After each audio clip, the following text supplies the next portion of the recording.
生好現實世界裏邊嘅犯罪故事，甚至講係罪惡之城裏邊所發生嘅故事，喺佢嘅筆下描述，竟然係咁嘅咧，詫異嘅，有啲驚訝嘅。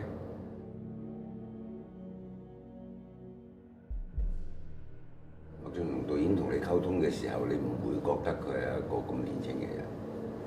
佢對於成個戲嘅分析，對於你每一段戲嘅分析，對於你每一個人物嘅分析，你係一聽佢講，你係知道佢經過深思熟慮，係一個深度思考之後所得出嚟嘅一個結論。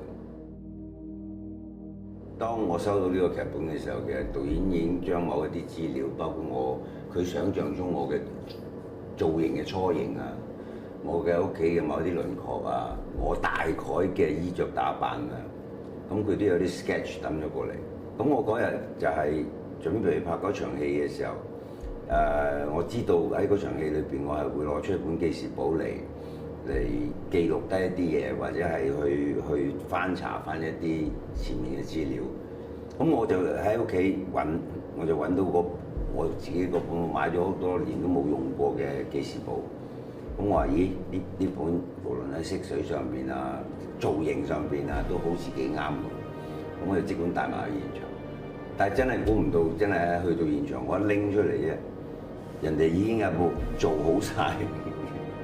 整好晒，裏邊有晒資料、有晒材料、夾好晒，係兩本一模一樣嘅記事簿。無論幫我準備呢本記事簿嘅美術指導啊，好道具好，或者導演好，或者我都好，都覺得咦好一致，喺唔使即係交換意見嘅情況下，大家就係想要呢啲嘢啦。原來我相信嗰種係一種無形中拍到目前為止啦，我哋大家之間已經建立咗一種相當高嘅默契。